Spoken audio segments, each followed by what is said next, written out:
kami telah memberimu nikmat yang banyak. Iya, banyak nikmat Allah kepada kita, iya. Bahkan Allah sendiri telah menjelaskan, andaikan kita hitung-hitung nikmat Allah begitu banyak kepada kita, kita tidak akan mampu. Wa in ta'uddu ni'matallah la tuhsuha. Jika kamu hitung-hitung nikmat Allah, kamu tidak akan mampu menghitungnya. Maka karena itu kita disyariatkan oleh Allah untuk menyelenggarakan ibadah kurban. Kemudian seiringan dengan itu, fasolli li rabbika, fasolli, fa, ada fa, maka dirikanlah sholat. Karena siapa sholat yang kita dirikan? Karena Allah.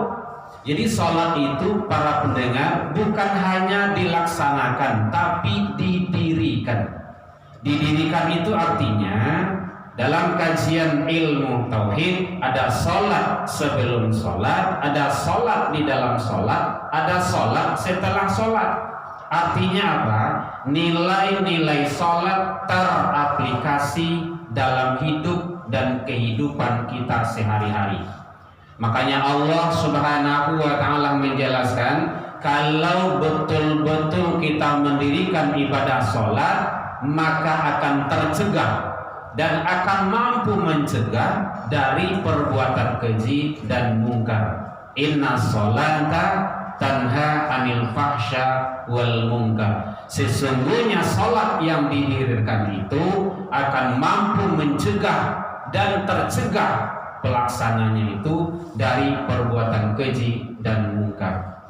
Para pemirsa dan pendengar rahimakumullah, oleh sebab itu, maka mari kita menyelenggarakan ibadah kurban menurut aturan-aturan Allah dan aturan Rasulullah Sallallahu Alaihi Wasallam. Kemudian termasuk teknis penyembelihannya. Teknis penyembelihannya terutama kepada para panitia penyembelihan hewan kurban, satu, harus dan wajib hukumnya menyebut nama Allah. Tidak boleh menyebut yang lain.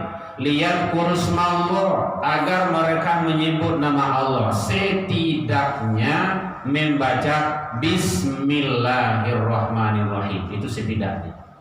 Kemudian yang kedua, penyembelihan itu dilaksanakan setelah sholat Idul Adha. Tidak boleh sebelum.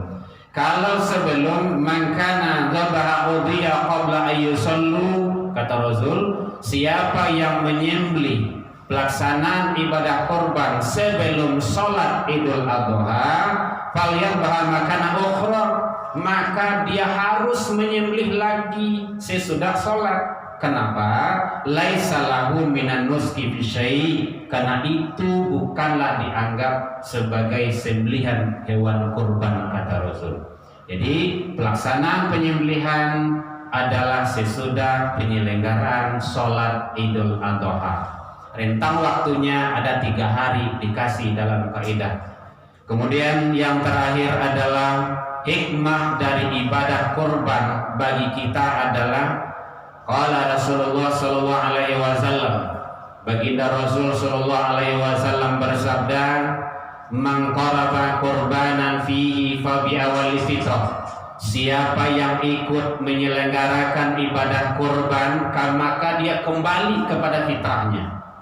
Qasrat min damihi, tak kalah tetesan darah ke bumi dalam pemotongan hewan kurban itu, ghufirallahu, Allah ampunkan kesalahan dan dosanya, wa zunuba ahliha, dan dosa-dosa keluarga kita, baik yang hidup ataupun yang sudah meninggal sekalipun.